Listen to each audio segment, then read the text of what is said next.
सो हम शुरू करते हैं अपनी अगली क्लास। लास्ट क्लास में हमने टॉर्क और एंगुलर एक्सीलरेशन में एक रिलेशन देखा था, एक important relation, torque equals to I alpha. ठीक, इसके बेस पे हमने हिंज फोर्स वगैरह निकालने सीख रहे थे। तो इस पर बहुत सारे सवाल करेंगे हम धीरे धीरे, आपको कंसेप्ट के भी आइडिया होता जाएगा और एक लेवल अप होता जाएगा न्यूमेरिकल का। ठीक है, अभी 2-3 क्लास चलेंगी न्यूमेरिकल्स की ही। इसमें इस क्लास में हम कुछ न्यूमेरिकल भी करेंगे और कुछ बच्चों के डाउट्स आए हैं वो डाउट्स भी लेंगे। ठीक है, चलिए तो पहला सवाल है हमारा, हर एक सवाल कुछ ना कुछ सिखाता चलेगा बेटा आपको।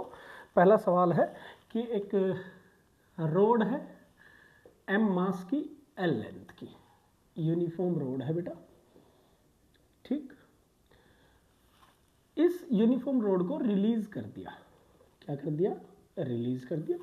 और कह रहे हैं जब इसका angular displacement, when angular displacement कितना हो जाए 53 डिग्री, जब ये रोड एंगुलरली 53 डिग्री पे पहुंच जाए तब बताइए, फाइंड कीजिए। क्या क्या फाइंड आउट करवा रहा है, एक फाइंड आउट करवा रहा है एंगुलर एक्सीलरेशन, एक फाइंड आउट करा रहा है उस टाइम पे एंगुलर स्पीड, एक फाइंड आउट करा रहा है उस इंस्टेंट पे एक्सीलरेशन ऑफ सेंटर ऑफ मास, और एक फाइंड आउट करा रहा है ऑब्वियस है हिंज फोर्स। हिंज ने कितना फोर्स लगाया, ऑब्वियस सवाल हिंज फोर्स ही है, लेकिन हमने उसको स्टेप्स में तोड़ रखा है, या कह दें कि किसी भी स्ट्रक्चर्ड प्रॉब्लम को सोल्व करने का तरीका होता है ये। तो चलिए, है ना, हम पहले सिचुएशन देखते हैं। सिचुएशन कह रहा है कि रोड रिलीज करने के बाद यहाँ पहुँच गई इस जगह पे, तो ये एंगल हो गया 53 डिग्री। और जब यहाँ पहुँच गई उस इंस्टेंट पे अल्फा बताइए।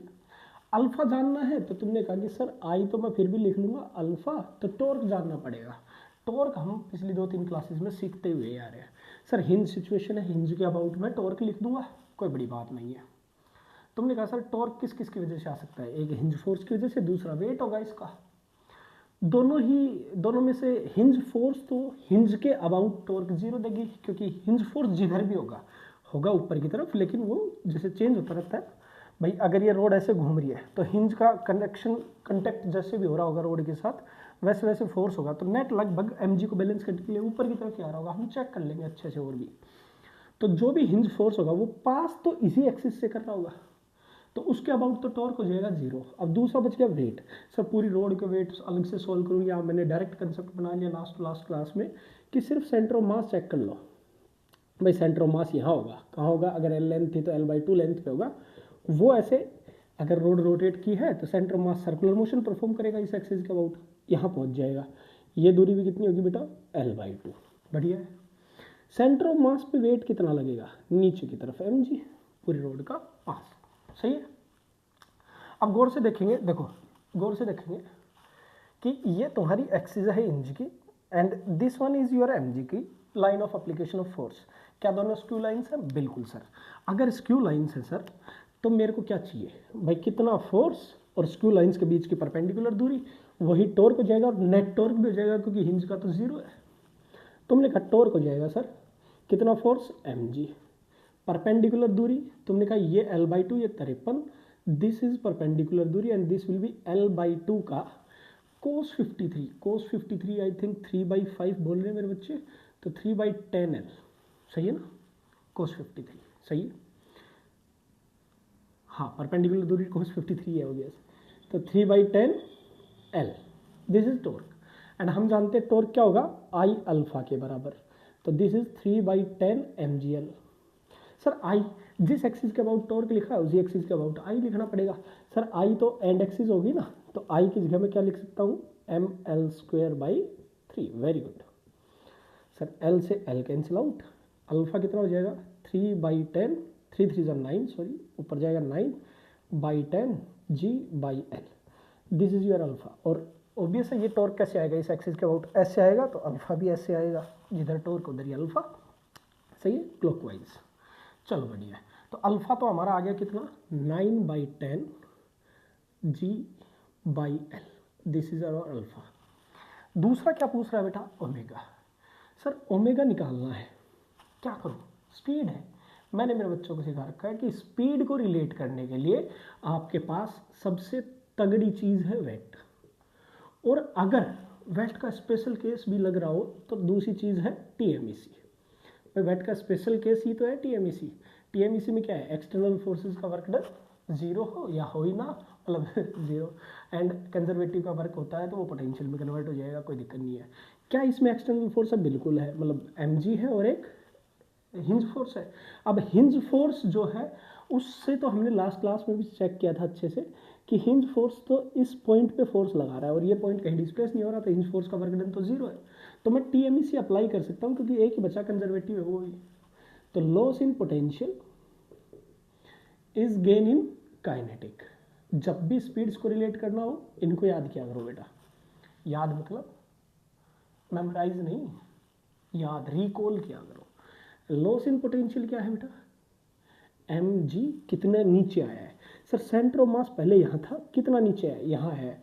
सर ये दूरी पूछ रहे हो क्या आप, ये कितना नीचे आया है? हाँ कितना नीचे आया है बेटा, तुमने कहा ये नीचे आया है इतना।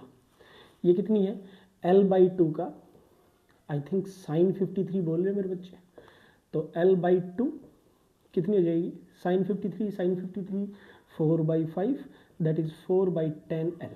तो कितना नीचे आया, 4/10L। गेन कितना होगा काइनेटिक में, वो होगा final kinetic half into final omega. Final कौन सी, 53 डिग्री पे पहुंचने पे half into initial omega.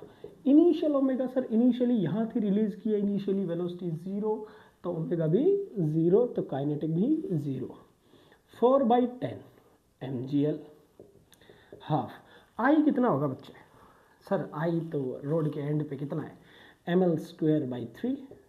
Omega final को मैंने ओमेगा लिख दिया, m से m, l से l, 3 to the 6, 6 to the 24/10 g/l is omega. ये 12 ये 5 कितना आया ओमेगा स्क्वायर, सॉरी 12/5 g/l। तो ओमेगा आया बेटा √12/5 g/l। चेक कर लेना कैलकुलेशन में कुछ मैंने छोड़ दिया हो तो देख लेना एक बार के लिए ना। 25 ठीक है, ये 5 ये ऊपर चला गया ठीक है, हाँ 3 4 जस्ट ठीक है ठीक है ठीक है, ऐसा कुछ नहीं है। मैं कंफर्म भी कर देता हूँ, 12/5 √12/5 बेटा, हाँ √12/5 g/l ठीक है। तो √12/5 g/l बढ़िया, वेरी गुड। अगला है सेंटर ऑफ मास का एक्सेलरेशन। उसके लिए मेरे को एक बार ना ये मिटाना पड़ेगा बेटा, ठीक है। देखो सेंटर ऑफ मास का एक्सेलरेशन, आई होप आपको स्ट्रक्चर समझ में आ रहा हो सवाल का, ठीक है। तुमने कहा कि ये आपका सेंटर ऑफ मास था यहाँ कहीं, इनिशियली यहाँ थी road, this is 53 degree, very good. तुमने कहा centre of mass circular motion कर रहा है सर इस हिंज के अबाउट, तो सेंटर ऑफ मास के पास दो पॉसिबल एक्सेलरेशन है, एक सेंटर की तरफ, एक सर्कुलर मोशन की टेंजेंट में, टेंजेंशियल डायरेक्शन। तुमने कहा सेंट्रीपिटल एक्सेलरेशन होता है ω²r। ओमेगा कितना है, स्क्वायर लिखना है, तो 12/5 g/l।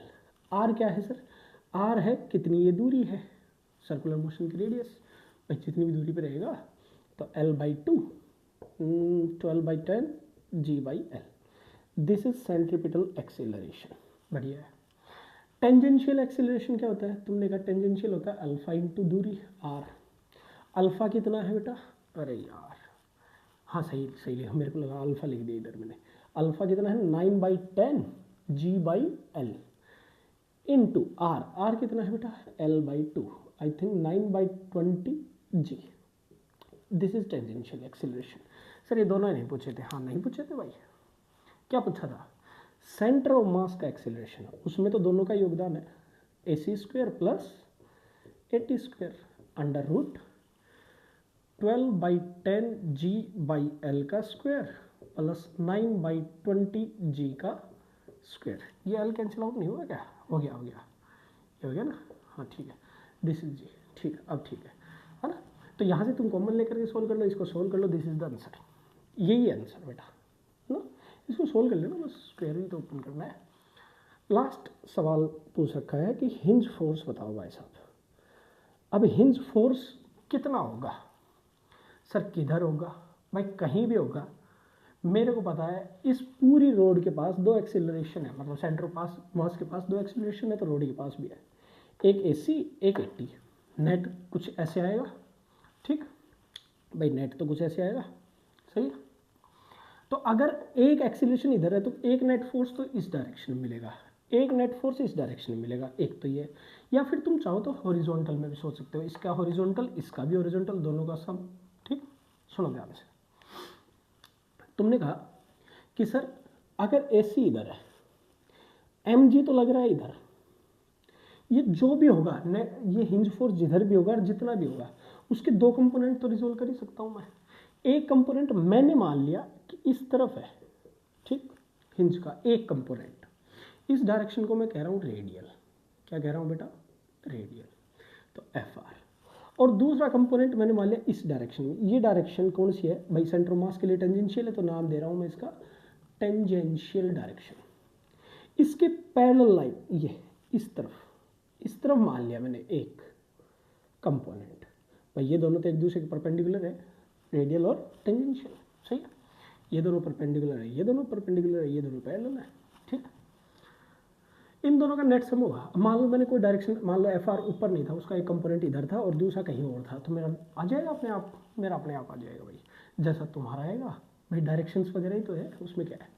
अब तुमने कहा कि mg ये 53 है, मैं एक और पेन ले लेता हूँ बेटा, रुकना, ये ले, ये देखना, ये 53 है तो ये भी 53 है, ये 53 है तो ये 37 है, सही है? नहीं, गलत है, गलत बना दिया। ये 53 है, ये तो ये भी 53 है, ठीक है। ये 37 है, बढ़िया है। अगर ये 37 है तो mg का एक कंपोनेंट तो इधर है, mg and cos 37 3/5, oh sorry 4/5, and एक कंपोनेंट आएगा इस तरफ, कितना आएगा? mg and cos sorry sin 37 that is 3/5। सही, मैं इधर बनाता हूँ कि FR इधर है ना, ये हिंज थी, इस तरफ तो आएगा 4/5 mg, आई होप आपको दिख रहा होगा। इस तरफ आएगा 3/5 mg, सही है? सही है, चलो बढ़िया है। इसी तरफ एक टेंजेंशियल एक्सीलरेशन है, इस तरफ एक सेंट्रीपिटल एक्सीलरेशन है, ठीक। इस तरफ क्या था हमारा? एक tangential hinge force, net force तो अलग ही था। तो मैंने दो डायरेक्शन निकाली, रेडियल और टेंजेंशियल। रेडियल डायरेक्शन में नेट एक्सीलरेशन है ऊपर की तरफ, तो ऊपर के फोर्स माइनस नीचे के फोर्स, मतलब न्यूटन्स लॉ लगा रहा हूँ बेसिकली, मैं न्यूटन्स लॉ लगा रहा हूँ किस डायरेक्शन में? रेडियल डायरेक्शन में। External force that is FR minus 4/5 mg, net force तो ये हुआ एक्सटर्नल, ये ऊपर ये नीचे, is mass into centripetal acceleration. Centripetal acceleration I think 12/g 10g, mass into 12/10g, this is centripetal acceleration. तो FR रेडियल डायरेक्शन में FR कितना आएगा? इसको काट ही लेना, 2625, 6/5 ना, तो ये कितना हो जाएगा? 10/5, 2 mg हो जाएगा, बढ़िया है। कितना हो गया बेटा? ये उधर गया तो ये हो गया 10/5 mg and that is 2 mg। तो रेडियल डायरेक्शन में फोर्स आया 2 mg, प्लस का ही आया, मतलब मेरी डायरेक्शन एकदम सही है भाई, एकदम सही है, बढ़िया है। अब देखो दूसरा टेंजेंशियल। टेंजेंशियल टेंजेंशियल इस तरफ है, अच्छा इस तरफ है, इसी तरफ टेंजेंशियल एक्सीलरेशन है और इसी तरफ 3/5 mg भी है, तो नेट फोर्स हो जाएगा Ft plus 3/5 mg is equals to mass into tangential acceleration. Tangential acceleration is 9/20g, ये उधर जाएगा बेटा। Ft कितना आएगा?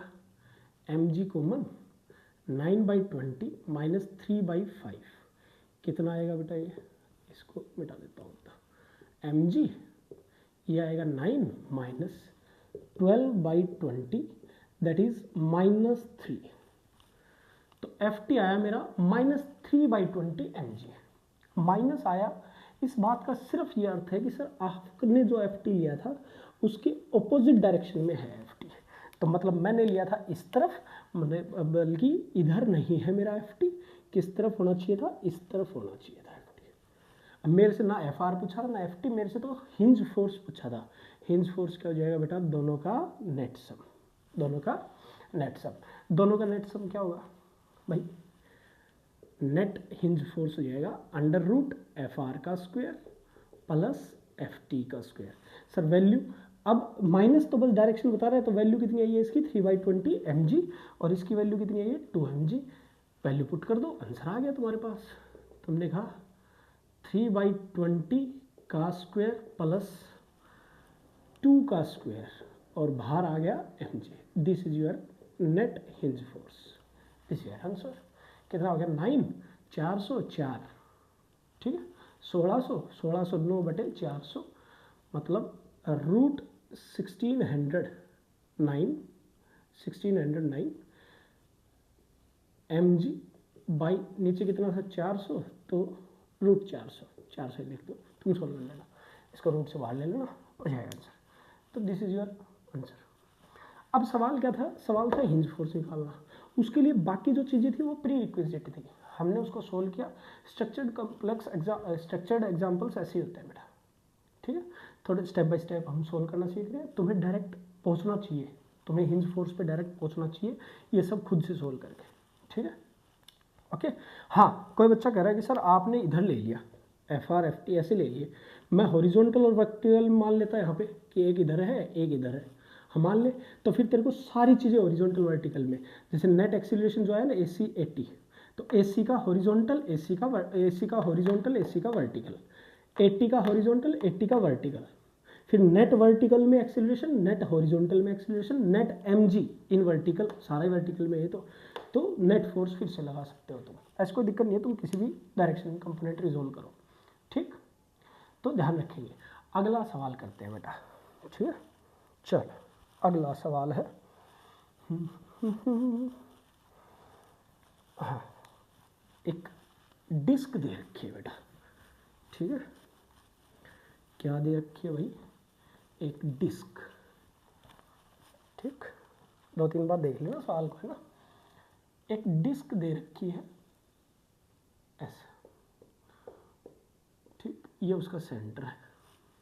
इस डिस्क को सेंटर के अबाउट ऐसे इनिशियली ओमेगा नोट दे दिए इनिशियली, और रफ टेबल पे रखी हुई है, रफ टेबल पे रखी हुई है, और उसका रफनेस कोफिशिएंट म्यू किया है बेटा।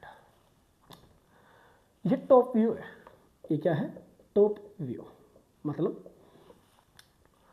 तुम्हारी बेंच पे, जहाँ तुम्हारी कॉपी रखी हुई है, तुम्हारी बेंच पे ऐसे रखी हुई है डिस्क, और बेंच पे उसको ऐसे ओमेगा नोट दे करके छोड़ दिया। बेंच का जो रफनेस कोफिशिएंट है वो म्यू के है। मैंने जो डायग्राम बनाया वो ऐसे टॉप व्यू से बनाया, तुम ऊपर से देख रहे हो, ठीक है, क्लियर, टॉप व्यू से सेंटर के अबाउट उसको घुमा के छोड़ दिया। इस डिस्क का मास है m, रेडियस है बेटा r, मास क्या है m, रेडियस क्या है r। सवाल देखते हैं, सवाल कर रहा है फाइंड एंगुलर एक्सीलरेशन, क्या बताओ, एंगुलर एक्सीलरेशन बताओ सर इसका। Angular acceleration I think alpha, और अल्फा निकालने के लिए मेरे बच्चे कह रहे होंगे सर टॉर्क निकालना पड़ेगा मेरे को, आई निकालना पड़ेगा मेरे को, आई लिख लूँगा। आई सर कहाँ से लिखूँगा मैं, इसका टॉर्क कहाँ से लिखना चाहिए, हिंज नहीं है ये तो, हिंज नहीं है तो सेंटर ऑफ मास के अबाउट लिखना चाहिए। सर इसका सेंटर ऑफ मास कहाँ होगा, भाई इसके सेंटर पे ही होगा, सिमेट्रिकल ऑब्जेक्ट के सेंटर पे। तो ये जो एक्सिस है तुम्हारी तरफ से आती हुई अंदर जाती हुई या अंदर से बाहर आती हुई, ये एक्सिस सेंटर ऑफ मास से भी पास हो रही है, सही है, क्लियर। इस एक्सिस के अबाउट आई थिंक तुमने लिख रखा है, 2-3 क्लास पहले तुमने सोल्व कर रखा है डिस्क का मोमेंट ऑफ इनर्शिया, और वो कितना है moment of inertia, I think centre of मास वाली के अबाउट कितना हो गया, m रेडियस का स्क्वायर r²/2, भाई रिंग से आधा होता है ना, याद करो, चेक कर लेना, ठीक है। तो मेरे को टॉर्क लिखना है, टॉर्क किसकी वजह से आएगा, तुमने कहा सर ये टेबल पे रखी हुई है, टेबल पे जो फ्रिक्शन लगेगा वो कैसे लगेगा, देखो ऐसे घूम रही है तुम्हारी ऐसे डिस्क, तो टेबल उस पर फ्रिक्शन लगाएगी पीछे की तरफ, तभी तो रुकेगी, है ना, अपोजिट डायरेक्शन में लगाएगी, ऐसे ऐसे टेबल लगाएगी फ्रिक्शन। अब फ्रिक्शन तो इस पॉइंट पे, ये जो पॉइंट टच हो रहा होगा टेबल से, इस पे भी ऐसे लग रहा होगा, इस पे भी लग रहा होगा, इस पे भी लग रहा होगा, इस पे भी लग रहा होगा, और फ्रिक्शन होता है कितना है, फ्रिक्शन होता है म्यू के इंटू एन, और एन होता है mg। लेकिन तुमने कहा कि सर फ्रिक्शन सेंटर से दूर, जैसे इस पॉइंट पे ऐसे घूम रहा होगा, यहाँ पे भी लग रहा होगा, यहाँ पे, हर जगह पे लग रहा होगा फ्रिक्शन, हर जगह पे, इसके हर पॉइंट पे फ्रिक्शन लग रहा होगा, डिस्क के हर पॉइंट पे। तो कैसे रिजोल्व करना चाहिए मेरे को? मैंने कहा तू एक छोटे से एलिमेंट को सोल्व कर ले, एक्स दूरी पे जा और एक सर्कुलर कट लगा दे, एक और सर्कुलर कट लगा दे बेटा एक्स प्लस डी एक्स पे, तो तेरे पास क्या जाएगा? तेरे पास हो जाएगी एक रिंग, ठीक। और उस रिंग पे देखो ऐसे इस टाइम पे इधर फ्रिक्शन लग रहा होगा, इधर फ्रिक्शन लग रहा होगा, इधर फ्रिक्शन लग रहा होगा, इधर फ्रिक्शन लग रहा होगा, ऐसे फ्रिक्शन लग रहा होगा ऑपोजिट डायरेक्शन में। तुमने कहा फ्रिक्शन के लिए म्यू के इंटू एन, इस एलिमेंटल डिस्क पे सॉरी रिंग पे कितना फ्रिक्शन लग रहा होगा? मैंने कहा इस पे लग रहा होगा, इसका मास कितना होगा सर? छोटा सा मास होगा डीएम, वो कितना होगा सर? पूरा मास एरिया पे बिखरा हुआ था, तो मास पर unit area into area of this disc कितना होगा? 2 पाई एक्स डी एक्स। मैंने तुम्हें एलिमेंट लेना भी सिखाया है, हमने शुरू के 1-2 लेक्चर में यही काम किया था, और सेंटर ऑफ मास में भी सिखाया बेटा, ठीक है। डीएम की वैल्यू आ गई, ठीक। तो म्यू के कितना होगा? म्यू के एन कितना होगा? M g, d m g. Mu k d m की वैल्यू बेटा m by pi are square into 2 pi x d x into g. This is your kinetic friction on this elemental disc. बढ़िया है sir, हम तो torque लिखने वाले थे ना। हाँ, गौर से देखो भाई, इस एक्सिस और ये काइनेटिक, भाई एक्सिस तो ऐसे बाहर की तरफ, मतलब ये टॉप व्यू है इसलिए टेबल पे देख रहे हो, तो एक्सिस ऐसे ऊपर की तरफ और फ्रिक्शन ऐसे, सही सही सही। तो फ्रिक्शन और इस एक्सिस में जो परपेंडिकुलर दूरी है वो है एक्स, और ये दोनों है क्या? स्क्यू लाइन्स है सर। स्क्यू लाइन्स है तो टॉर्क लिख लूँगा, छोटा सा टॉर्क आएगा, वो आएगा कितना फोर्स इनटू परपेंडिकुलर दूरी, सही। तुम समझ गए ना एलिमेंट क्यों लेना पड़ा? क्योंकि देखो इस पॉइंट पे फ्रिक्शन आएगा, इस पे आएगा, इस पे आएगा, इस पे आएगा, इनकी दूरी अलग अलग होगी, तो सबकी वजह से हर पॉइंट पे जो फ्रिक्शन आ रहा है उसकी वजह से टॉर्क अलग अलग होगा, सबका कॉम्बिनेशन चाहिए था मेरे को। तुमने कहा काइनेटिक फ्रिक्शन कितना था सर? छोटा सा म्यू के M by pi are square 2 pi x into x x square, g बाहर ले लो, एक्स स्क्वेयर डी एक्स, और इसको पूरा चाहिए था तो इंटीग्रेट कर दो बेटा। टॉर्क कहाँ से कहाँ इंटीग्रेट कर दो बेटा? 0 से आर, सही। थोड़ा सा डायरेक्ट लिखा है, डायरेक्ट तो क्या ही लिखा है, लेकिन मैं बस बोल के लिख दिया कि ये पाई से पाई कैंसिल आउट, कितना हो गया बेटा? 2 म्यू के M by r square into g. X square का इंटीग्रेशन मेरे बच्चे कह रहे हैं एक्स क्यूब बाई 2 3, और 0 से आर क्यूब बाई 3। बढ़िया है, तो कितना है? 2/3 म्यू के एम आर जी। यही टॉर्क आ रहा है, आई थिंक यही टॉर्क आ रहा हो, चेक कर लेता हूँ मैं। 2/3 म्यू के एम जी आर, ठीक है, बढ़िया है। चलिए, ये आपका टॉर्क आया है। ये टॉर्क किसके अबाउट है? सेंटर ऑफ मास के अबाउट है। सेंटर ऑफ मास के अबाउट इसका टॉर्क आया। किधर आएगा सर? ये तुम चेक भी कर सकते हो। ये आपकी एक्सिस, ये आपका फ्रिक्शन। कैसे घुमाना चाह रहा है? ऐसे। टॉर्क कैसे आएगा? ऐसे। ऐसे आएगा मतलब एंटी क्लॉकवाइज इनवर्ड्स टॉर्क, ऐसे बोल दो, एंटी क्लॉकवाइज। और आना भी था ऐसे ही, तभी तो रुकेगी भाई, वेलोसिटी के अपोजिट, तभी तो डिस्क स्टॉप होगी, तभी तो फ्रिक्शन रोकेगा उसको। तो टॉर्क इधर है तो अल्फा, अल्फा किधर होगा? अल्फा भी टॉर्क की तरफ ही होगा। एफ इक्वल्स टू एम में, या हमें स्केलर प्रोडक्ट रूल पता है, आई तो स्केलर ट्रीट करते हैं बेटा इस चैप्टर के, हमारे सिलेबस के लिए मतलब। तो टॉर्क होगा आई अल्फा। अब टॉर्क कितना है? 2/3 म्यू के एम आर जी। आई कितना है सर इसके अबाउट? आई अभी तक तो रिकॉल भी कर लिया सर मैंने, m r square by 2। Alpha कितना है सर? निकालना है बेटा वो तो तुमने कहा 2 2 ज़ा 4/3 म्यू के एम से एम गया, आर से आर गया, एम से एम गया, आर से आर गया, तो आर नीचे g alpha. This is your alpha, ठीक। किधर आएगा अल्फा? जिधर टॉर्क आया बेटा, जिधर टॉर्क आया उधर ही आएगा आपका अल्फा, एंटी क्लॉकवाइज। अब इसी में दूसरा सवाल इन्होंने दे रखा है, find time taken to stop the disc, ठीक है। हाँ चलिए मैं मिटा देता हूँ बेटा, एक सेकेंड। चलिए बेटा देखो, समय चाहिए अपने को। तुमने कहा सर क्या मैं इधर ये इक्वेशन यूज़ कर लूँ, फाइनल ओमेगा तो मेरे को पता है ये जीरो जाएगी, रुक जाएगी, तो इनिशियली गिवन है सवाल में omega naught plus alpha into delta T, T initial zero T final T, क्या मैं ये इक्वेशन यूज़ कर लूँ? तुमने कहा सर ये इक्वेशन तो तब यूज़ होगी जब अल्फा कांस्टेंट होगा। क्या ये अल्फा कांस्टेंट है? तो 4 constant, 3 constant, mu k constant, g constant, r constant, yes constant है बेटा। और अगर ये कांस्टेंट है तो final omega let's say omega initially zero alpha 4/3 mu के g by r into time लग गया टी। सर ये माइनस नहीं आना चाहिए, बिल्कुल आना चाहिए बेटा। क्यों? इनिशियल वेलोसिटी इस तरफ तो अल्फा उस तरफ, तो ये डायरेक्शन मैंने पॉजिटिव बोल दी, ये डायरेक्शन मैंने नेगेटिव बोल दी। सही है? मेरे बच्चे समझ रहे होंगे इस बात को। नहीं समझे तो तुम स्ट्रेट लाइन मोशन और मोशन इन 1D 2D ये सब पढ़ के आओ बेटा, है ना। तो कितना होगा? फाइनल ओमेगा कितनी होगी ये तो पता ही नहीं है सर हमें। फाइनली ओमेगा कितनी होगी बेटा, ये कैसे निकालोगे भाई? इनिशियल ओमेगा तो ये 0 थी, फाइनल ओमेगा पता ही नहीं है तुम्हें, फाइनल ओमेगा कैसे निकालोगे? सर फाइनल ओमेगा कैसे निकालूंगा, 0 नहीं हो जाएगी, इनिशियली ओमेगा नोट थी गधो। सर हमने तो बोल ही रहे थे, आपने सुना ही नहीं। हाँ इनिशियल ओमेगा नोट थी, फाइनली तो 0 हो जाएगी। जब रहा ना time to stop the disc, मैं भी कहाँ चला जाता हूँ भाई। तो यह आ जाएगा minus omega naught is -4/3 mu के जी बाई आर। हाँ ठीक है भाई, तुम बोल रहे थे बस।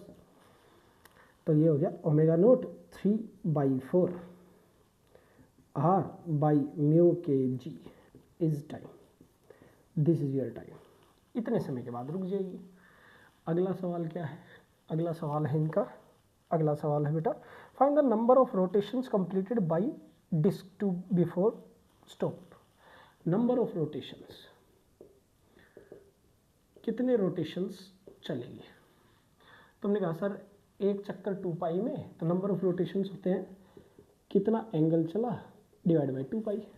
सर कितना एंगल चला ये कैसे निकालूंगा? बेटा देख मैं बता देता हूँ, फाइनल का स्क्वायर इनिशियल का square plus 2 alpha delta theta. क्या अल्फा नोन है तेरे को? नोन है सर। इनिशियली 0 है, फाइनली इनिशियली ओमेगा नोट है, फाइनली 0 हो जाएगी। तो ये कितनी हो जाएगी? ओमेगा नोट का square is equal to -2। Sir minus कैसे? अरे अल्फा वाला बेटा 4/3 म्यू के g by r delta theta. सही है? तो ये कितनी हो जाएगी भाई? ये हो जाएगी ओमेगा नोट का स्क्वायर, इधर आया माइनस का हो गया ना, ठीक है, इधर 0, ये इधर आया माइनस का हो गया, minus minus plus into 3/8 into r by mu के g is delta theta. And इसको तुम 2 पाई से डिवाइड कर दोगे, नंबर ऑफ रोटेशन हो जाएंगे। This divide by 2 pi is number of rotation 16 पाई। बस यहाँ पे 16 पाई हो जाएगा। सही ना? 2 4 जा 8, ठीक है। कैलकुलेशन मिस्टेक हो तो देख लेना, इसमें पुट कर देना। तो फाइनली रेस्ट पे चाहिए तो this one is 0, this one is given, इसको इधर ले आया मैं, ठीक है। Delta theta divide by 2 pi is the number of rotations आ जाएगा आपके पास। तो नंबर ऑफ रोटेशंस आएंगी, कर ही देता हूँ भाई मैं, 3/8 omega naught square r by mu के जी था, इसको 2 पाई से डिवाइड कर दो तो ये हो गया 16 pi. These are the number of rotations before it coming to the rest. ठीक है, तुम्हें सवाल का आइडिया होगा। सवाल से हो क्या रहा है सर? बस कुछ नहीं, एक तो तुम्हें थोड़ा थोड़ा समझ में आ रहा होगा कि सेंटर ऑफ मास के अबाउट रिंग की, इनकी डिस्क की क्यों मोमेंट ऑफ इनर्शिया पड़ी थी, और टॉर्क का आइडिया लग रहा होगा, टॉर्क कैसे लिखते हैं, है ना, हर पॉइंट के अबाउट टॉर्क कैसे लिखते हैं, हर फोर्स का टॉर्क कैसे लिखते हैं, है ना, धीरे धीरे अल्फा, फिर ये सब आपको थोड़ा थोड़ा रियलाइजेशन होने लग रहा होगा। चलिए बेटा नेक्स्ट सवाल पे चलते हैं। सवाल है, सवाल सिर्फ इसलिए है ताकि तुम्हारे दिमाग में वैरायटी आए और कंसेप्ट खुद को ओपन अप करे, ताकि तुम अपने दिमाग को ओपन अप करो बेटा, है ना। कुछ और फालतू बातों पे ध्यान नहीं देना है। चलिए ये एक स्क्वायर प्लेट है और ये स्क्वायर प्लेट बेटा यहाँ से ऐसे हिंज है, ऐसा सवाल है। ये स्क्वायर प्लेट जिसकी साइड है बेटा एल, मास है m और this mass is uniformly distributed. बेटा कह रहा है इसको रिलीज कर दिया, ये बिल्कुल ऐसे यहाँ ऐसे लगी हुई, दिस इज हॉरिजॉन्टल, तो ये ऐसे लगी हुई है, जैसे कैसे बताऊँ, जैसे ये बुक है ना, तो ये ऐसे लगी हुई है, यहाँ से हिंज्ड है। अब छोड़ूंगा तो देखो क्या हुआ, क्या हुआ बेटा, रोटेट हुई ना इस एक्सिस के अबाउट। अगर यहाँ से हिंज कर देंगे तो ये बिल्कुल ऐसे हॉरिजॉन्टली लगी हुई है वर्टिकल प्लेन में ऐसे। अब इसको छोड़ देंगे तो ये हो सकता है ऐसे आए, ठीक है। चलिए चलिए चलिए आगे देखिए, ओके चलिए भाई साहब, कह रहा है just after release, just after release, release के जस्ट बाद मुझे क्या चाहिए, मुझे चाहिए alpha, omega and centre of mass का एक्सीलरेशन एंड हिंज फोर्स। ये 4 चीजें तुमसे मांग रहा है बेटा। तुमने कहा सर कर देंगे जस्ट आफ्टर रिलीज पे, तो कोई दिक्कत ही नहीं है सर। मैंने कहा बढ़िया भाई, कोई दिक्कत नहीं है। था सर अल्फा निकालने के लिए मेरे को फिर से उस रिलेशन के पास जाना चाहिए, बिल्कुल जाना चाहिए सर। टॉर्क कहा, किसके अबाउट लिखूँ टॉर्क, मैंने कहा अरे भाई हिंज है इस बार तो हिंज के अबाउट लिखो टॉर्क। सर हिंज के अबाउट टॉर्क लिखूंगा तो इस एक्सिस के अबाउट मेरे को मोमेंट ऑफ इनर्शिया का आइडिया है, बिल्कुल है भाई, बिल्कुल है, मैं दिला भी दूंगा, बिल्कुल है। तो नहीं कहा कि सर टॉर्क किसके अबाउट लिखो, पूरी प्लेट के अबाउट लिखूँ, कैसे लिखूँ कैसे नहीं, मतलब कौन कौन से फोर्स होंगे, एक तो हिंज होगा, एक तो हिंज फोर्स होगा, दूसरा इस प्लेट का वेट होगा बेटा, दूसरा प्लेट का वेट होगा। सर प्लेट का वेट होगा तो मैं डी एम ऐसे करके करूँ या सेंटर ऑफ मास से, बढ़िया है भाई, सेंटर ऑफ मास से कर बेटा। तूने कहा सर सेंटर मास होगा कहाँ, मैंने कहा बिल्कुल इसके सेंटर पे, ज्योमेट्रिकल सेंटर पे, this is your centre of मास, और यहाँ लग रहा होगा तुम्हारा mg। बढ़िया है सर, बढ़िया है। फिर तुमने कहा कि सर ये अगर इसको मैं परपेंडिकुलर ऊपर करूँ तो this length is l/2, this length is l/2, this will be l/√2। सही है ना, सही है ना, चेक कर लेना भाई एक बार, ठीक है। This is l/2, this is l/2, तो दिस इज l/√2, सही है। देख लो ना, l², तो ये हो जाएगी कितनी, √2l, और √2l का आधा l/√2, सही है, बढ़िया है। अब देखो तुम ध्यान से, mg ऐसे, एक्सिस अंदर की तरफ ऐसे, क्या ये दोनों स्क्यू लाइन्स है, मैंने कहा बिल्कुल है भाई स्क्यू लाइन्स। स्क्यू लाइन्स में परपेंडिकुलर दूरी सर l/2 है, बढ़िया है, सही है। सर हिंज तो इसी एक्सिस से पास हो जाएगा, उसका फोर्स लाइन ऑफ एप्लीकेशन, तो टॉर्क में एक हिंज फोर्स तो एलिमिनेट ही हो गया, उसका टॉर्क तो एलिमिनेट ही हो गया। टॉर्क बचा कितना सर, फोर्स कितना बचा mg, परपेंडिकुलर दूरी l/2, बढ़िया है सर, बढ़िया है। तो टॉर्क नेट आया ये, टॉर्क होता कितना है I × अल्फा, mg l/2, मेरे बच्चे कह रहे हैं बढ़िया है भाई, बढ़िया। Sir I moment of inertia इस एक्सिस के अबाउट, मेरे बच्चे कहेंगे सर देखो ध्यान से, एक मिनट बेटा, ध्यान से देखो बेटा, मेरे बच्चे कह रहे होंगे कि सर इस एक्सिस के about moment of inertia ml²/3, इसके अबाउट भी ml²/3, ये एक रेक्टेंगल है जिसकी सारी साइड्स बराबर है, स्क्वायर यानी कि, सही है।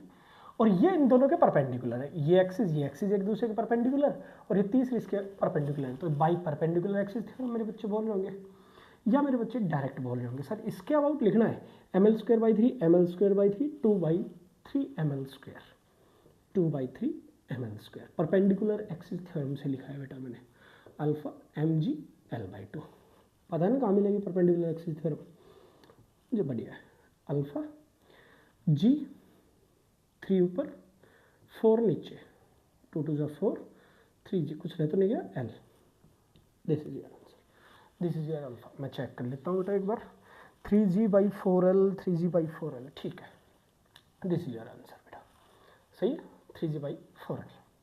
सर किधर होगा बेटा, देख ये एक्सिस, ये mg, तो ये ऐसे घुमाना चाहेगा तो अल्फा भी होगा ऐसे, ऐसे होगा अल्फा, बढ़िया। और तुम्हें याद है हमारी बुक भी ऐसे ही घूमी थी, ऐसे ही घूमना था, ठीक है, अल्फा आ गया।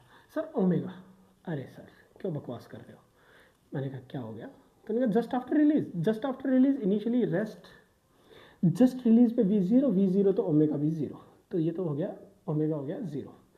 तीसरा सेंटर ऑफ मास का एक्सेलरेशन, तुमने कहा सेंटर ऑफ मास का acceleration just after release, sir देखो इस सेंटर ऑफ मास के दो एक्सेलरेशन पॉसिबल है, AC एंड 80, क्योंकि सेंटर ऑफ मास क्या करेगा, सही तो नहीं बनाया 80 मैंने, सही है, सेंटर ऑफ मास क्या करेगा बेटा, ये हाँ सही बनाया, सही बनाया, 90 तो होता है ये, सही है।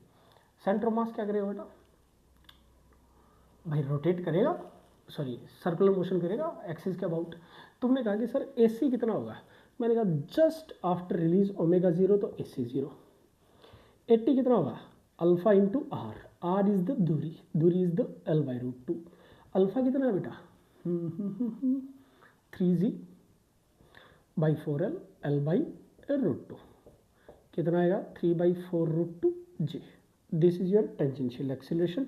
सर नेट एक्सीलरेशन, अरे भाई साहब AC तो 0 ही है, 80 बचा है तो नेट भी कितना हो गया 80 हो गया, 80 का स्क्वायर उसका रूट, तो 80 कितना हो गया 3/4√2G।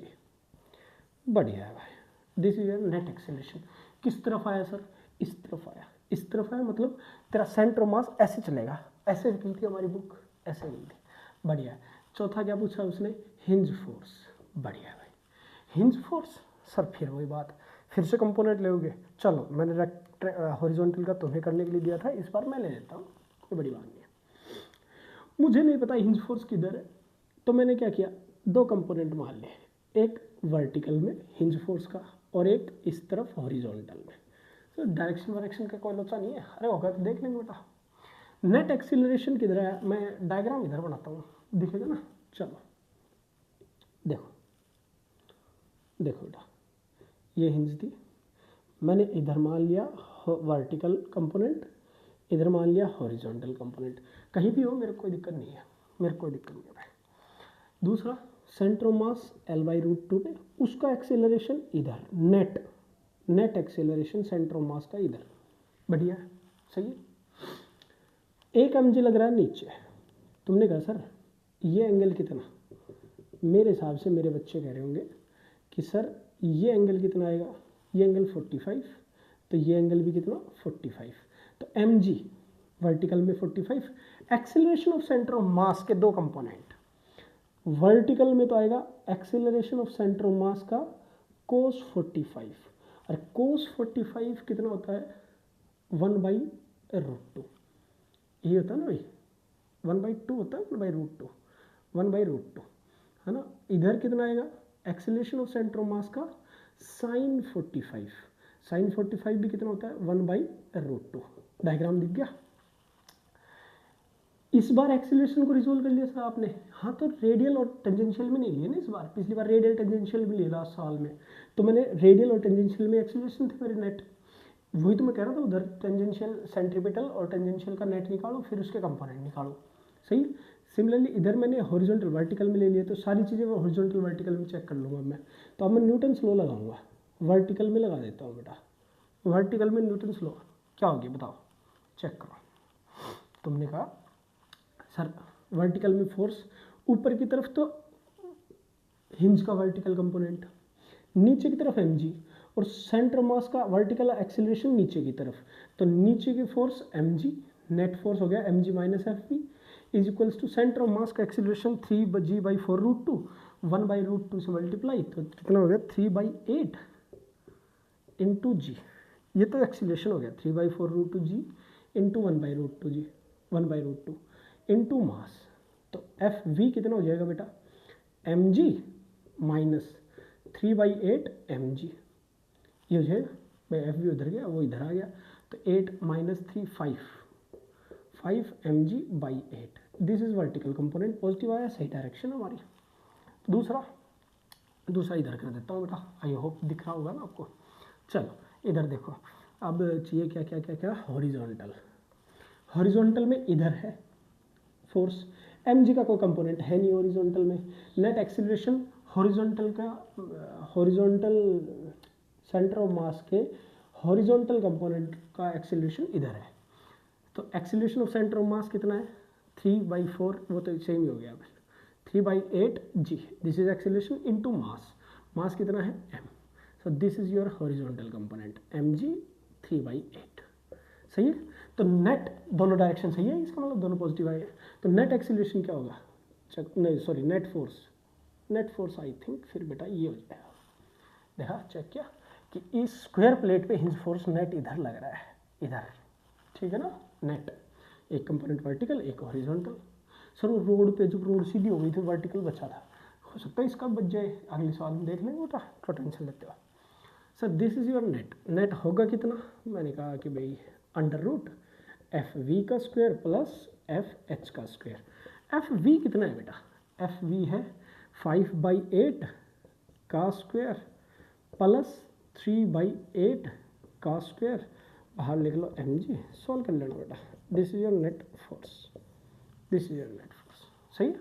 तो पिछले सवाल में मैंने रेडियल कंपोनेंट सोल्व कर दिया, इसमें मैंने हॉरिजॉन्टल वर्टिकल सोल्व कर दिया, तो मैं दोनों का आइडिया हो गया, सही है। ये तो न्यूटन लॉ ही लगाई है, ये तो बहुत ही बेसिक हो गया, सही है।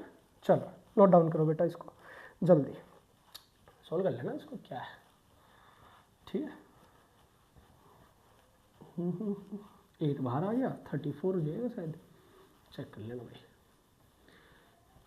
अब अगला सवाल बेटा, अगला सवाल मोर और लेस इसी का पार्ट है, चेक करो। कह रहा है ये जो स्क्वायर प्लेट थी इसका क्या फाइंड आउट करना बेटा, find maximum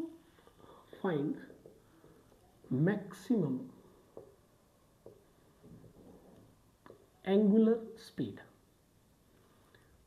maximum angular speed कब होगी भाई, मैक्सिमम एंगुलर स्पीड कब होगी वो बताओ, बेसिकली ओमेगा मैक्स बताओ, ऐसे कह रहा है। तुमने कहा सर ओमेगा मैक्स तो हो जाएगी सर, कोई दिक्कत ही नहीं है। मैंने कहा बताओ सच बताओ भाई, प्लेट थी ऐसे, इनिशियली ऐसे थी, ऐसे, और वो कह रहा है कि वो maximum angular speed find out करो इस प्लेट की। तुमने कहा सर इस प्लेट की मैक्सिमम एंगुलर स्पीड कैसे होगी फाइंड आउट, ये सेंटर ऑफ मास था, ठीक है, this is your centre of मास। तुमने कहा सेंटर ऑफ मास जितना नीचे आ सकता है, मतलब जितना ज़्यादा पोटेंशियल का लॉस हो सकता है मैक्सिमम, वहीं पे मैक्सिमम काइनेटिक मिल सकती है। तो जहाँ मैक्सिमम पोटेंशियल का लॉस होगा वहाँ क्या होगी, आपकी काइनेटिक मैक्सिमम होगी, और काइनेटिक मैक्सिमम होगी तो ओमेगा क्या होगा आपका, मैक्सिमम होगा बेटा, ओमेगा क्या होगा आपका, मैक्सिमम। तो इस सिचुएशन से यहाँ से जब रिलीज़ किया इसको, तो मुझे वो सिचुएशन तैयार करनी है जहाँ एक्सीलरेशन ओमेगा मैक्सिमम हो इस प्लेट का। तुमने कहा ये प्लेट जैसे बुक रोटेट हुई थी अभी, ऐसे प्लेट नीचे आएगी, प्लेट नीचे आएगी तो कुछ सेंटर ऑफ मास कैसे आएगा, देखो ये centre of mass circular motion करता हुआ यहाँ पहुँच जाएगा भाई। अभी क्या दूरी है L/√2, तब भी क्या दूरी रहेगी, दूरी तो L/√2 ही रहेगी, कैसे आ जाएगा, ऐसे कुछ आ जाएगा मेरे हिसाब से, सॉरी ऐसा कुछ आ जाएगा बेटा, ऐसा, ये रोटेट होकर कैसे जाएगी, ये दूरी कितनी हो जाएगी, ये वाली, ये तो L/√2 ही रहेगी, सही है। तो सेंटर ऑफ मास कितना नीचे आ जाएगा ये चेक करो। सर सेंटर ऑफ मास कितना नीचे आ जाएगा, इतना नीचे आ सकता है, इससे नीचे नहीं आएगा, चेक करो। बुक थी यहाँ से ऐसे गई, अब ऊपर जाएगी बुक भाई, यहाँ से ऐसे आई अब ऊपर जाएगी बुक, मतलब देखो मैं दिखाई देता हूँ, एक सेकेंड। ये बुक है आपकी, इसको जब मैंने हिंज किया, मैं नीचे करता हूँ, इसको जब मैंने हिंज किया तो ये छोटा, तो इससे नीचे भाई इसका सेंटर ऑफ मास मान लो ये ए दिख रहा है, मैकेनिक्स का ए छोड़ दिया, तो सेंटर ऑफ मास यहाँ है, हो सकता है ये इससे ऊपर, इससे नीचे ए जा ही नहीं सकता, इससे नीचे ए थोड़ी जा सकता है, चेक करो ये ला, इससे नीचे नहीं जा सकता ये, सही। तो इससे ज़्यादा ड्रॉप पोटेंशियल हो नहीं सकती, तो ये मैक्सिमम पोटेंशियल ड्रॉप है, और अगर ये मैक्सिमम पोटेंशियल ड्रॉप है तो ये मैक्सिमम काइनेटिक हो सकती है यहाँ पे। सर आपको क्या पता ये पोटेंशियल काइनेटिक में कन्वर्ट हो रही होगी, कोई लॉस नहीं है, अरे भैया स्मूथ हिंज है, हिंज लगा रखी है, सही है, हिंज फोर्स का कोई वर्क डन होगा नहीं। तो तुमने कहा कि अरे हाँ सही कह रहे हो, टोटल मैकेनिकल एनर्जी कंजर्व रहेगी, तो जो लॉस होगा पोटेंशियल का वो क्या हो जाएगा, काइनेटिक का गेन। तो basically loss in potential is gain in kinetic. Potential energy कितनी है, तुमने कहा पोटेंशियल पहले कितनी थी, पहले यहाँ था मैं, पहले कितना था, ये दूरी, ये कितनी थी L/2, सही है। अब कितनी हो गई ये दूरी, ये कितनी है L/√2, सेंटर ऑफ मास तो कितनी दूरी पे, हिंज से L/√2 पे, तो ये दूरी कितनी हो जाएगी, लॉस हो जाएगा mg L/√2 माइनस L/2, सही है, L/√2 minus L/2। This is loss in potential, वही क्या हो जाएगा, gain in kinetic, half I omega final का square minus half I omega initial का स्क्वायर। तो उनका इनिशियली रिलीज किया था तो 0, तो half I omega square is mg L/√2 minus L/2। तुमने कहा सर आई कितना है, आई तो बताया नहीं सर आपने। अरे भाई बताया था बेटा, इसके अबाउट आई, ये L और ये L। तुमने कहा सर परपेंडिकुलर एक्सिस थ्योरम से आई कितना हो जाएगा 2/3 ml²। भाई ml²/3 इससे, ml²/3 इससे, ml²/3 प्लस ml²/3 2/3 ml², तो ये बच जाएगा 1/3 ml² ओमेगा स्क्वायर। तो ओमेगा स्क्वायर, और ये ओमेगा ऊपर से कौन सी होगी बेटा, मैक्सिमम, क्योंकि इससे मैक्सिमम ड्रॉप होगा नहीं। तो ओमेगा मैक्सिमम का स्क्वायर कितना हो जाएगा भाई, m से m काट दो तो 3 आ गया इधर, 3g L/√2, L कॉमन ले लो, 1 1 गया L नीचे आ गया, 1/√2 माइनस 1/2, सही है। This is your omega max, मेरे हिसाब से ये है ना बेटा, देख लो g 3g 1/√2 माइनस 1/2, L नीचे आ गया, L से L गया तो, और इसका रूट कर दोगे तो this is your omega max, सही है। थोड़ी बहुत कैलकुलेशन मिस्टेक तो देख लेना, बाकी कंसेप्ट तो भी समझ में आ गया होगा, सही है, चेक कर लेना भाई। देखो आराम से ओमेगा मैक्स आ गया। अगला सवाल क्या है इसमें, इसी में find hinge force at this situation, इस सिचुएशन पे हिंज फोर्स बताओ। Find hinge force at this situation, अरे पानी क्यों आ रहा है भाई, एट दिस सिचुएशन। चलो इस सिचुएशन पे हिंज फोर्स, सर वो इस सिचुएशन पे इसका एक्सीलरेशन, मैंने कहा सेंटर ऑफ मास तो कर क्या रहा है भाई, सेंटर ऑफ मास तो भाई साहब वही कर रहा है सर्कुलर मोशन। तो दो एक्सीलरेशन पॉसिबल है, एक क्या होगा, देखो इस सिचुएशन पे जब मैक्सिमम ओमेगा होगी तो ये आपका हिंज, ठीक, ये आपका सेंटर ऑफ मास, इसके पास दो एक्सीलरेशन पॉसिबल होंगे, एक सेंटर की तरफ और एक टेंजेंट की तरफ, सही है। mg किधर होगा, mg होगा नीचे,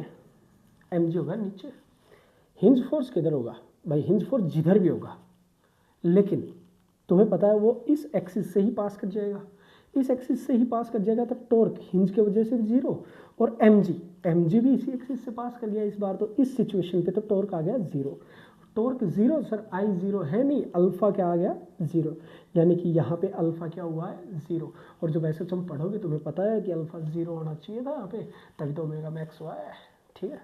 तो अल्फा क्या होगा 0, बढ़िया, अल्फा 0 हुआ, इस बात से क्या कर सकते हैं तुम, सर अल्फा 0 हुआ इस बात से मैं कह सकता हूँ 80 0 होगा, कैसे 80 होता है अल्फा इंटू आर है, तो अल्फा 0 होता है 80 0। सर AC कितना होगा बेटा, AC तो होगा ओमेगा स्क्वायर इंटू आर, ये दूरी कितनी है, ये दूरी तो मेरे हिसाब से L/√2 बोल रहे हैं मेरे बच्चे, ओमेगा स्क्वायर कितना है 3g/L 1/√2 माइनस 1/2 इंटू आर कितना है L/√2, this is your AC, बढ़िया है।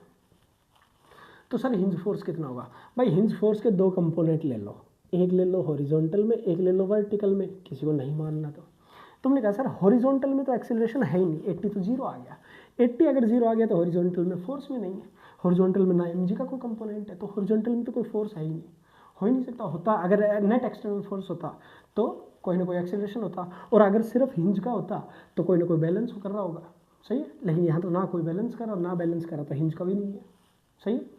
अब हिंज का एक कंपोनेंट बचा वर्टिकल में फोर्स कितना होगा, वर्टिकल में फोर्स होगा मास इनटू वर्टिकल का एक्सीलरेशन, वर्टिकल का एक्सीलरेशन भी ऊपर ही है, कितना है AC, this is your force, value put कर दो AC की, मास m, सारा का सारा फोर्स ही वर्टिकल में आया, तो नेट फोर्स भी क्या हो गया आपका, यही हो गया। तो हिंज फोर्स कितना आया, मास इनटू सेंट्रीपिटल एक्सीलरेशन, बस ये वैल्यू उठाओ यहाँ रख दो बेटा, कैलकुलेट कर लो, सिंप्लीफाई कर लो, जिस तरह के ऑप्शंस तुम्हारे पास वैसे सिंप्लीफाई कर लेना बेटा इसको, सही है। तो जब यहाँ थी, जब प्लेट यहाँ थी तो हिंज फोर्स कुछ ऐसे आ रहा था, जब प्लेट ऐसे घूम के आई तो हिंज फोर्स सारा का सारा इधर हो गया, सही है, और होना भी था क्योंकि ऐसे रहेगा सारा का सारा फोर्स, तभी तो 80 0 होगा, और 80 0 होगा तभी तो एंगुलर एक्सीलरेशन 0 होगा इस सिचुएशन पे, तभी तो ओमेगा मैक्सिमम होगा, और ओमेगा मैक्सिमम वर्टिकल कंडीशन भी है। ऐसा रोड के लिए हुआ था, बस रोड की जगह इस बार प्लेट है बस इस बार। रोड का लास्ट क्लास में क्या था शायद, चेक कर लेना भैया, ठीक है। चलिए अगला देखते हैं। अगला बेटा एक डाउट भेज रखा है मेरे बच्चे ने, तो मैं डाउट सोल्व करा देता हूँ मैं, ठीक है। एक डाउट है बच्चों का, तो अगला सवाल हमारा डाउट। तुम्हें कम्प्लेक्सिटी समझ में आई ना सवालों की? तो चलो डाउट, हाँ कह रहा है डाउट है, डाउट अच्छा सवाल है, चेक कर लेते हैं एक बार। एक सिलेंडर है, मैं लैंग्वेज बोल देता हूँ एक बार। Moment of inertia of a cylinder of mass m, radius r, this is radius, this is axis of cylinder, this is radius r, सही है। About the axis passing through its centre and perpendicular to axis of the cylinder. कह रहा है एक axis है जो इसके centre से पास कर रही है और perpendicular to the axis of cylinder, this is axis of cylinder, उसके परपेंडिकुलर। उसके about moment of inertia given है सवाल में, I इक्वल्स टू कितना है, m r²/4 plus l²/12, this is your moment of inertia given in सवाल। If such a cylinder is to be made for a given mass, एक ऐसा cylinder बनाना जिसका मास इतना ही रहे, द रेशियो ऑफ l/r का ratio two have minimum possible value of I क्या हो, minimum, मतलब इसी मास का एक सिलेंडर बनाना है और I कम से कम हो। तो मेरे बच्चे घर सर इसको है ना ऐसा लंबा कर दो, भाई मास तो सेम रखना है, तो डेंसिटी समझ गए ना तुम, तो डेंसिटी क्या होगी, मास पर यूनिट वॉल्यूम, सही है। तो density into volume is mass, ठीक। वॉल्यूम क्या होती है, πr² इंटू लेंथ, भाई हाइट बोल दो, लेंथ बोल दो, लेंथ है इसकी, ये लेंथ है, ठीक। ऐसा हमने डेरिवेशन कर रखा था जिसमें हमने ये डिराइव कर रखा था, इसमें गिवन है, ठीक। वो कह रहा है कि इस एक्सिस, इस सिलेंडर को इस तरह से डिज़ाइन करना है इसी मास पे कि इस एक्सिस के about moment of inertia minimum आए, मोमेंट ऑफ इनर्शिया मिनिमम आए। इस बात को तुम कंसेप्चुअली कैसे सोचोगे, भाई सर इसको बढ़ा दोगे तो बेटा मास दूर जाने लग रहा है, जितना एक्सिस से मास दूर होगा मोमेंट ऑफ इनर्शिया बढ़ेगा, तो मास पास आना चाहिए, तो लेंथ कम से कम करनी पड़ेगी, सही है।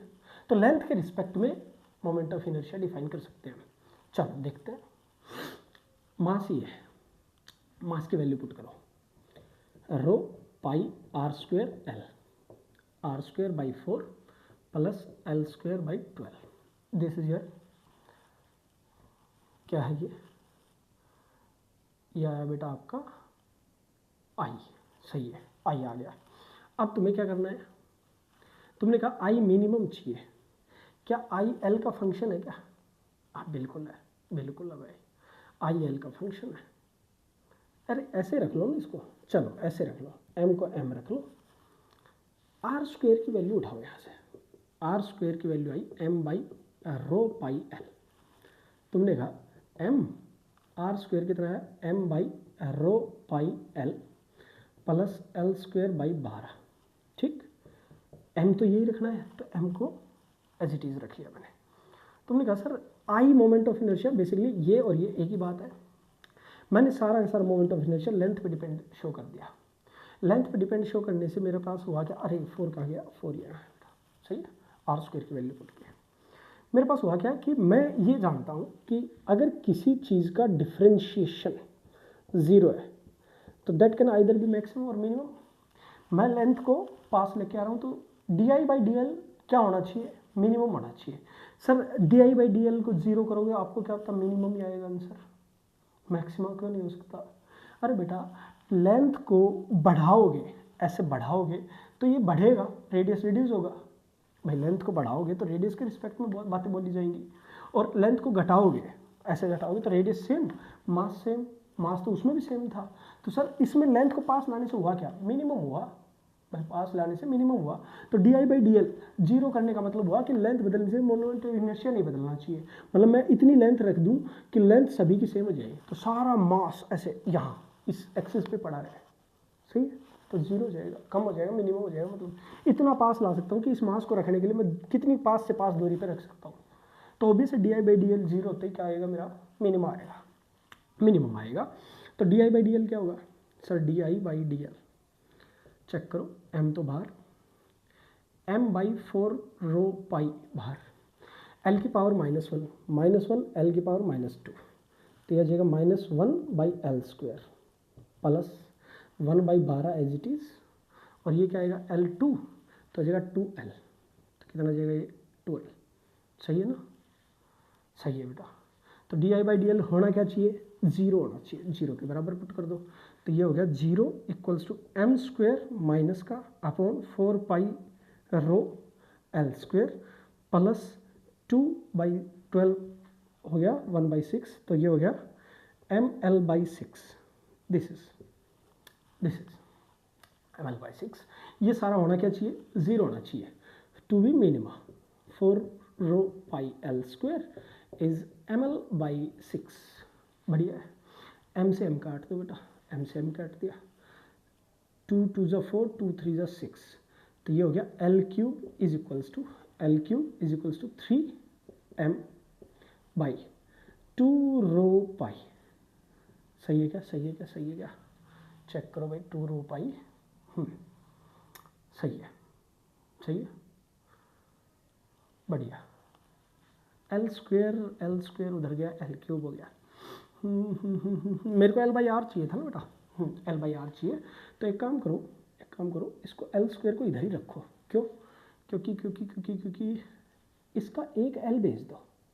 क्यों सर, क्योंकि मेरे को दिख रहा है, देखो रो पाई l m, r² की वैल्यू दिख रही है यहाँ पे, m/रो पाई l, r² की वैल्यू m/रो पाई l, 3/2 r² बन गया ये l²। सही है, सही है ना 3/2 l²/r²। तो सर l/r कितना हो गया, √3/2। ये ऑप्शन में था तो इसलिए मैंने भैया आपके सवाल के ऑप्शन में था तो कन्वर्ट किया, वरना तो और अलग तरीके से सोल्व कर सकते थे। ये तो बेसिकली यहाँ से मैंने r² की जो वैल्यू है m/रो पाई l ये दिखी मेरे को, देखो ठीक। तो l²/r² आया 3/2, तो l/r आना चाहिए √3/2। √3/2 अगर ये रेशियो रखोगे लेंथ और रेडियस का, तो आपका मोमेंट ऑफ इनर्शिया कम से कम आएगा बेटा। सही है, तो सर अगर मैं खींच दूँ तो भी ये रेशियो मेंटेन करना है बेटा, ठीक है, ध्यान रखना, ठीक है। तो एक जनरल सा सवाल था तुम्हारी डीपीपी का, या जिसका भी था, ये भाई शीट का था, डीपीपी का था, कोई प्रैक्टिस बुक का था, किसी का भी सवाल था, तो मैंने करा दिया, ठीक है। एक और डाउट लेते हैं बेटा, एक और डाउट लेते हैं, है ना। एक और डाउट है, कह रहा है कि 4 identical solid sphere each of mass m, 4 हैं सॉलिड स्फीयर, हर एक का मास है m और रेडियस है a, हर एक का रेडियस है बेटा a, are placed with their centres on the 4 corner of square side a b. एक स्क्वायर है जिसकी साइड है b, ठीक, उसके सेंटर को, सॉरी स्फीयर के सेंटर को उसके कॉर्नर पे टिकाया है। एक और ए, 4 थे ना, एक और ए और एक और ए, इस तरह से 4 सजाए हुए हैं। कह रहा है the moment of inertia of the system about one side, किसी एक साइड स्क्वायर की उसके about moment of inertia, where the axis of rotation is parallel to plane, जहां एक्सिस ऑफ रोटेशन होगी वो पैरेलल टू द प्लेन। दोबारा पढ़ देता हूं मैं, the moment of inertia of the system about one side of a square where the axis of rotation is parallel to the plane of square. कह रहा है axis of rotation parallel to the plane of the square होनी चाहिए। जैसे ये एक सवाल है, सॉरी ये एक बुक है, कह रहा है ये बुक, इसमें स्क्वायर्स हैं, एक यहाँ स्फेयर रख दिया, एक यहाँ स्फेयर रख दिया, एक यहाँ स्फेयर रख दिया, एक यहाँ स्फेयर रख दिया। बुक का कोई मास नहीं है, स्क्वायर के वर्टिसेस पे एंड पॉइंट्स पे रख दिया है यहाँ पे। कह रहा है वो जो एक्सिस ऑफ रोटेशन है ना, वो इसके पैरेलल है, प्लेन के पैरेलल है। ये एक्सिस ऑफ रोटेशन हो गई, तो पैरेलल तो ये हुई, ये वाली। तो इसके अबाउट ऐसे रोटेट कर लो या ऐसे कर लो, सर ये वाली ले लो, हाँ ये ले ले बेटा, फिर ऐसे रोटेट होगा, ये वाली ले लो, सर ये वाली ले ले, सर ये वाली ले लो, ये वाली ले ले। तो एक्सिस ऑफ रोटेशन क्या है, इसके पैरेलल है। तो मैं ले रहा हूँ ये वाली एक्सिस, सही है। सभी का मास है m, रेडियस है a, ठीक है। तुमने कहा कि सर ये क्या है, सॉलिड स्फीयर है, सॉलिड स्फीयर है ना भाई, आइडेंटिकल सॉलिड स्फीयर, सॉलिड है भाई, सारे सॉलिड है, सारे सॉलिड है बेटा। चलो चलो चलो, very good very good very good. तुमने कहा कि सर मोमेंट ऑफ इनर्शिया पूछा है सिस्टम का। मैंने कहा कि भाई देख 4 स्फीयर हैं, चारों का मोमेंट ऑफ इनर्शिया लिखना पड़ेगा। तुम्हें याद है बेटा ऐसे एक रिजिड बॉडी थी, ये एक एक्सिस थी और ये एक्सिस सेंटर ऑफ मास वाली ली थी मैंने, और मैंने बाहर कोई पॉइंट लिया था, उस पॉइंट पे सेंटर ऑफ मास वाली एक्सिस के पैरेलल ही एक एक्सिस लगाई थी और मैंने इस एक्सिस से सेंटर ऑफ मास वाली से इसका मोमेंट ऑफ इनर्शिया डिफाइन किया था। इसको हमने पैरेलल एक्सिस थ्योरम का नाम दिया था, उसी का हम यूज़ करेंगे। चेक करो सर, ये जो सेंटर है, ये जो सेंटर है, यही स्फीयर्स के सेंटर ऑफ मास भी है। इस एक्सिस के सेंटर को डायमेट्रिकली जो एक्सिस कट करती जाती है स्फीयर को, उस एक्सिस के अबाउट मोमेंट ऑफ इनर्शिया मेरे हिसाब से 2/5 mr² था। चेक कर लेना बेटा, है ना, चेक कर लेना, मैं कंसेप्ट भी सिखाते रहा हूँ। ठीक है, तो इसका 2/5 mr² आएगा, इसका कितना आएगा 2/5 mr²। तुमने कहा सर ये तो ठीक है, ये वाला स्फीयर तो इस एक्सिस से बाहर पड़ा है, उसका सेंटर है ये, ठीक है, इसका मोमेंट ऑफ इनर्शिया इस एक्सिस के अबाउट कितना होगा, इस वाले एक्सिस के अबाउट। मैंने कहा इस एक्सिस के अबाउट, ये एक्सिस इसके सेंटर ऑफ मास से पास हो रही है, एक रिजिड बॉडी के सेंटर ऑफ मास से कोई एक्सिस पास हो रही है, ये सही। इससे किसी पॉइंट पे बताना है मेरे को मोमेंट ऑफ इनर्शिया, तो उसके लिए क्या करना होता है बेटा, सेंटर ऑफ मास प्लस ये दूरी इनटू मास, सही है, वो जो थ्योरम थी। तो इसके अबाउट कितना होगा, इसके अबाउट मोमेंट ऑफ इनर्शिया होगा, इसका इस एक्सिस के अबाउट मोमेंट ऑफ इनर्शिया होगा 2/5 m, अरे r², r कितना है इसका a, इसका r कितना है a, तो इसका होगा 2/5 ma² plus mb²। Sir mb² कैसे, अरे भाई 2/5 mb² इस एक्सिस का सेंटर भाई क्या होता है, इसका आई सेंटर मास प्लस ये दूरी d थी तो md², ये तो था इसका मोमेंट ऑफ इनर्शिया। इस एक्सिस का सेंटर ऑफ मास वाली एक्सिस का moment of inertia 2/5 m² plus ये दूरी b उसका स्क्वायर इंटू m, ठीक। सिमिलरली इसका कितना होगा सर, इस एक्सिस का कितना आया 2/5 ma² प्लस ये दूरी का square into mass, this is, तो टोटल मोमेंट ऑफ इनर्शिया कितना हो जाएगा 2/5 ma² plus mb² plus 2/5 ma² plus mb² plus 2/5 ma² plus 2/5 ma²। 1 2 3 4, ये देखो 4, तो कितना हो गया ये 8/5 ma² plus 1 2 2 mb²। I think यही आंसर होना चाहिए बेटा, ठीक, सही है। तो पैरेलल एक्सिस थ्योरम का यूज़ करके हम इस सवाल कर सकते हैं। तो ये पीछे के कंसेप्ट के सवाल थे, बच्चों के डाउट थे, तो मैंने इस क्लास में ले लिए। ऐसे भेज देना बेटा, और डाउट्स हो आप बताते रहना, मैं सोल्व कराता रहूँगा। ऐसे क्लास में 1-2 होते रहेंगे तो सिलेबस पे आगे बढ़ता रहेगा, डाउट्स पे होते रहेंगे, ठीक है। तो टिल देन बढ़िया से तैयारी करो और अच्छे से सवाल लगाओ, बढ़िया बढ़िया सवाल सोल्व करो और कैलकुलेशंस चेक कर लेना बेटा, ठीक है। चलो बाय बाय।